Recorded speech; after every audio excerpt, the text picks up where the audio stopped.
Koçarlı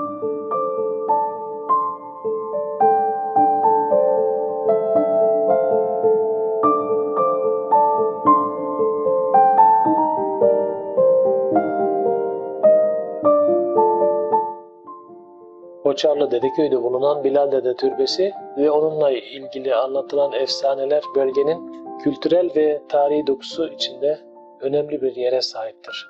İşte bu türbe ve Bilal Dede hakkında bilinenler. Bilal Dede'nin gerçek kimliği ve yaşamı hakkında kesin bir bilgi bulunmamakla birlikte halk arasında nesilden nesile aktarılan rivayetlere göre o manevi gücü yüksek, saygıdeğer bir zat olarak kabul edilir.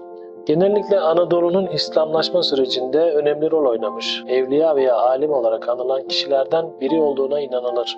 Onun adının geçtiği pek çok hikaye genellikle onun iyilikseverliğini, kerametlerini ve insanlara yardım etme arzusunu vurgular.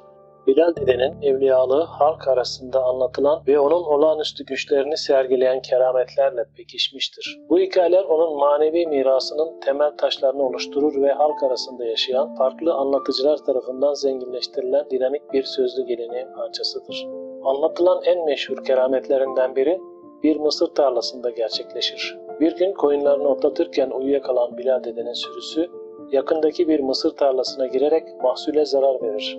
Tam o sırada tarlasına gelen ekin sahibi gördüğü manzara karşısında öfkelenir ve Bilal Dede'den hesap sorarak zararının karşılanmasını ister. Tehditler savurduktan sonra durumu başkalarına göstermek için tarladan ayrılan adam geri döndüğünde ise gözlerine inanamaz.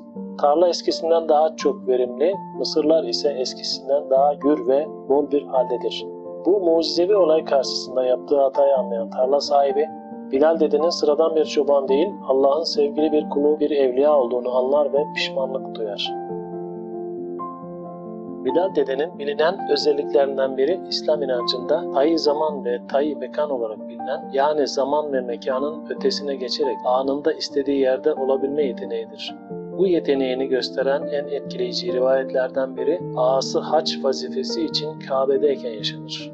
Ağasının evinde hanımı un helvası pişirirken, "Ah Bilal, keşke ağan da burada olsaydı da bu helvadan yeseydi" der. Bunun üzerine Bilal Dede, "Siz hazırlayın, ben bir gidip ağama helvayı yedirip geleyim" cevabını verir. Kısa bir süre içinde ağasının hanımının pişirdiği sıcak bir helvayı o an Kabe'de bulunan ağasına ulaştırır. Ağası haçtan döndüğünde kendisini karşılayan kalabalığa bu olayı doğrular ve şöyle seslenir: "Durun, benim yanıma geleceğinize içinizde Hacı Bilal var, onu kucaklayın." Ağasının bu ifşası üzerine büyük bir mahcubiyet duyan Bilal Dede, ona olan saygısından ötürü elindeki çoban asasını uzağa fırlatır. Efsaneye göre asanın düştüğü yere türbesinin yapılmasını vasiyet eder.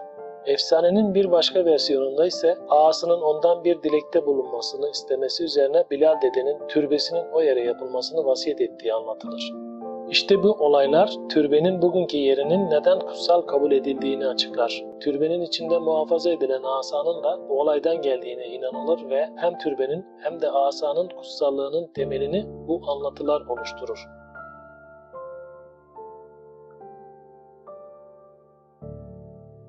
Bilal Dede'nin hikayesi, sıradan bir çobanın inancı ve saf kalbiyle nasıl toplumun en saygı duyulan manevi koruyucularından birine dönüştüğünün ilham verici bir örneğidir.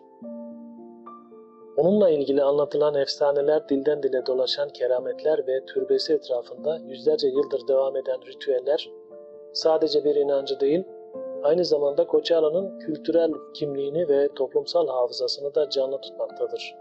Bu anlatılar toplumsal bir kimlik inşa etmekte ve ortak bir aidiyet duygusu yaratarak Bilal Dede'nin mirasını geçmişten bugüne uzanan köklü bir manevi gelenek olarak yaşatmaktadır.